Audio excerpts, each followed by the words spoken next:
안녕하세요 여러분. 이번에는 반포동 일대의 현장 답사를 다녀왔습니다. 반포동에 이번에 신축 입주 중인 단지가 있는데 무려 미입주율이 90%가 나서 화제였던 단지입니다. 이곳은 서초구 반포동의 더샵 반포 리버파크입니다. 더샵 반포 리버파크는 총 140세대의 도시형 생활주택인데요. 21년 2월 분양 당시에 21평이 17억에서 18억에 분양을 했던 단지입니다.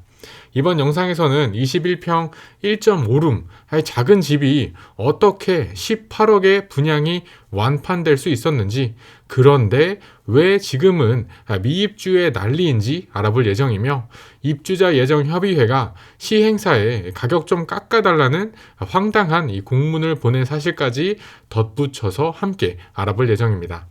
이것을 통해서 여러분은 묻지마 청약을 하면 왜 안 되는지 아시게 될 것이고, 왜 이러한 유행성이 강한 부동산 상품은 조심해야 하는지 판별하실 수 있는 그런 능력도 얻게 되실 것이라 생각합니다. 최근 부동산 가격이 하락하고 분위기가 안 좋아지자 더샵 반포 리버파크 입주 예정자 협의회에서 시행사에 공문을 보낸 것이 화제입니다. 요약하면 내용은 이러합니다. 첫째, 입주 지정 기간이 만료되었는데 입주율이 10%가 안 된다. 둘째, 자체적으로 조사해보니 계약자의 40%가 계약 해지를 고려하고 있다. 셋째, 따라서 잔금 인하를 고려해달라. 넷째, 잔금 인하를 고려하거나 혹은 계약 해지 위약금을 적절한 수준으로 낮추어 달라라는 내용입니다. 복잡해 보이지만 쉽게 말해서 한마디로 가격 좀 깎아달라라는 것입니다. 부동산 상승 분위기에 프리미엄을 받고 팔거나 혹은 앞으로 시세가 오를 것을 기대하며 계약했지만 입주할 때 부동산 하락장이 겹치니 가격 좀 깎아달라라는 요청이며, 당시 분양가를 너무 높게 팔았던 시행사의 귀책도 있는 것 아니냐라는 주장이라고 볼 수 있겠습니다. 이렇게 화제가 되는 더샵 반포 리버파크는 작년 초에 분양을 했는데요.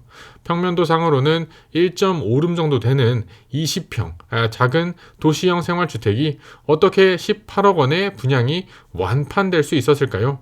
반포동, 신축, 리버 이런 등등 좋은 단어는 다 가져다 붙였다고는 하지만 아무리 그래도 1.5룸이 분양가 18억 원에 성황리에 분양 완판된 이곳은 도대체 어떤 상품이고 어떤 입지일까요? 더샵 반포 리버파크의 입지와 상품을 조금 더 알아보도록 하겠습니다. 더샵 반포 리버파크는 전용 면적 49제곱미터 21평이 7가지 타입으로 분양했었는데요. 하이엔드 소형 주택이라고 홍보하면서 삼성 냉장고가 무상으로 들어가고 유럽산 내장재를 사용했다고는 하였는데 평면도는 이러합니다. 중간에 가벽을 세우면 투룸 3베이 구조가 나온다고는 하지만 일단 딱 봤을 때 3, 4인 가구가 생활하기에는 좀 작고 싱글 혹은 2인 가구가 살 수 있을 만한 소형 구조임을 한눈에 볼 수 있습니다. 더샵 반포 리버파크 입지는 반포동이긴 하지만 지하철역을 이용하기에는 9호선 신반포역과 고속터미널역 모두 걸어서 15분에서 20분 그 이상 가야 하는 위치입니다. 반포천과 허밍웨이 길을 끼고 있어서 자연 환경은 좋지만 사실 허밍웨이 길은 여기저기서 많이 볼 수 있는 산책로이고, 반포천은 아무래도 도심을 관통하는 천이다 보니 중간중간 좋지 않은 냄새가 올라오는 것도 있어서 그렇게까지 대단한 장점이라고 보기에는 어렵습니다. 사평대로가 바로 앞에 지나가기 때문에 자가용 교통은 좋지만 반대로 말하면 집 앞 바로 이 대로가 지나가는 것이라 창문 열기도 어렵고 소음에 취약하다고도 볼 수 있습니다. 더샵 반포 리버파크라고 하여서 이름에 리버가 들어가지만 사실 한강과는 아무런 연관이 없는 위치라고 봐도 무방합니다. 뿐만 아니라 상품도 열악한데요. 더샵 반포 리버파크는 140세대의 소규모 단지이다 보니까 단지 내 커뮤니티 시설로는 헬스장, 골프 연습장, 회의실 등 단촐한 수준이고, 주차도 장애인용, 전기차용 빼면 세대당 한 대가 채 안 나오는 수준입니다. 그리고 초등학교, 중학교, 고등학교 모두 멀리 위치해 있습니다.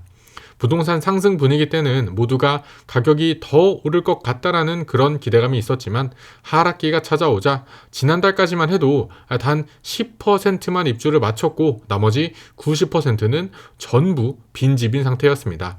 뭔가 새 아파트라고 하고 이 반포동이라는 것과 리버라고 하니까 뭔가 한강에 가까운가 싶은 마음에 사람들이 덥석 계약을 한 상품입니다. 계약금과 중도금은 뭐 어떻게 마련한다고 치고 나머지 잔금은 입주할 때 전세 맞춰서 충당하고 시세 오르면 팔아버려야겠다라는 생각으로 너무 쉽게 접근한 투자자가 상당히 많은 사례입니다. 혹은 굳이 입주 때까지 기다리지 말고 중간에 프리미엄 받고 팔아치우겠다라는 생각으로 접근한 사람도 많은 것으로 보입니다. 분양 당시만 해도 이렇게 인기가 많고 투자자가 몰렸던 이 아파트는 어떻게 어쩌다가 미입주 90%라는 사태, 이 전세가가 폭락하면서 잔금도 치르지 못하는 상태가 되었을까요? 그 이유를 알기 위해서는 우선 아파트와 도시형 생활주택 그리고 오피스텔의 차이를 알아야 합니다. 같은 돈이라고 하면 사실 100이면 100 모두가 아파트를 선택하지 오피스텔을 선택하지는 않습니다. 아파트는 넓고 쾌적하고 관리도 편리하고 법적으로도 주거용지로 구분되어 있기 때문에 학군과 상권이 모두 편리하게 구성됩니다. 그러나 도시형 생활주택, 줄여서 도생은 쉽게 생각해서 오피스텔이라고 생각하시면 됩니다. 물론 법적인 분류와 세금 관련 및 분양 보증 관련 세부 사항으로 들어가면 도시형 생활주택이랑 오피스텔은 다른 분류이지만 넓게 보았을 때 작은 원룸 수준의 오피스텔이라고 보면 됩니다. 그러다 보니 아무리 강남, 아무리 신축이라고는 하지만 1.5룸짜리 오피스텔이 18억 원이라는 것은 터무니없이 너무 비싼 가격이었고 지금 17억, 18억이면 잠실에서 가장 인기가 많은 엘스, 트리지움 아파트 금매를 잡을 수도 있는 돈입니다. 문제는 이러한 사례가 앞으로도 더 이어질 가능성이 높다라는 것입니다.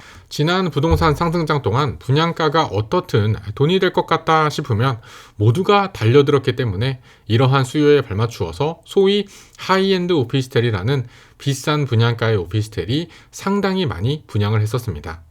특히 오피스텔은 지난 2019년 12.16 부동산 대책으로 나왔던 15억 초과 주택에 대한 대출 금지 규제에서도 자유로워서 수많은 사람들이 투자로 접근하였는데요.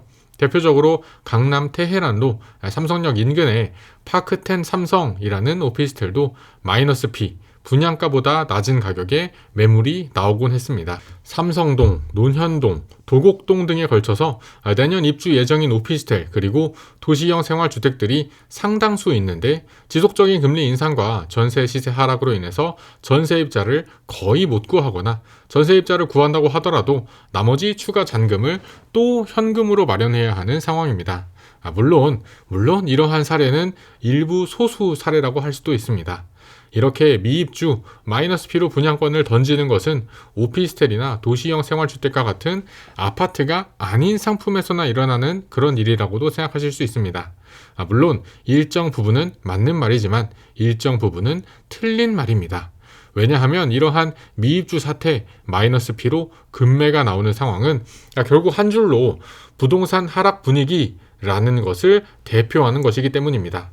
부동산에 관심이 많고 맨날 부동산 관련 뉴스를 챙겨보는 사람들은 뭐 오피스텔은 이렇고 생활형 숙박시설은 저렇고 뭐 도시형 생활주택은 뭐가 다르고 하는 것들을 자세하게 알고 있지만 사실 대부분의 90% 이상 일반인들은 그냥 부동산 분위기로 통칭해서 받아들이기 때문입니다. 이러한 사례가 특수적인 사례인 것은 맞지만 결국 특수 사례도 전체 부동산 분위기로 뭉뚱그려져서 인식되기 때문에 아무튼 요즘 부동산이 안 좋긴 하구나 라는 인식을 심어주게 됩니다. 물론 이것은 반대로 상승장 때도 마찬가지였습니다. 상승장 때도 한두 건의 급등 거래, 강남에서도 가장 비싼 어떤 아파트가 한 채당 평당 1억이 넘었다는 그 특수 사례가 강남과 강남 일대, 서울과 수도권, 그리고 전국의 부동산 분위기로 번져나갔던 것과 유사한 맥락이라고 볼 수 있겠습니다. 이번 사례는 묻지마 청약이 독이 된 사례라고 할 수 있겠습니다. 청약은 내 집 마련을 위한 소중한 기회가 될 수도 있지만 주변 시세와 입지 분석이 없는 소문에 휘둘리는 무작정 넣는 청약은 훗날 독이 되어 돌아올 수도 있다는 것을 잊어서는 안 되겠습니다. 긴 영상 시청해주셔서 감사합니다. 영상이 마음에 드셨다면 구독과 좋아요까지 부탁드립니다. 그럼 저는 다음에 또 새로운 영상으로 찾아뵙겠습니다. 감사합니다.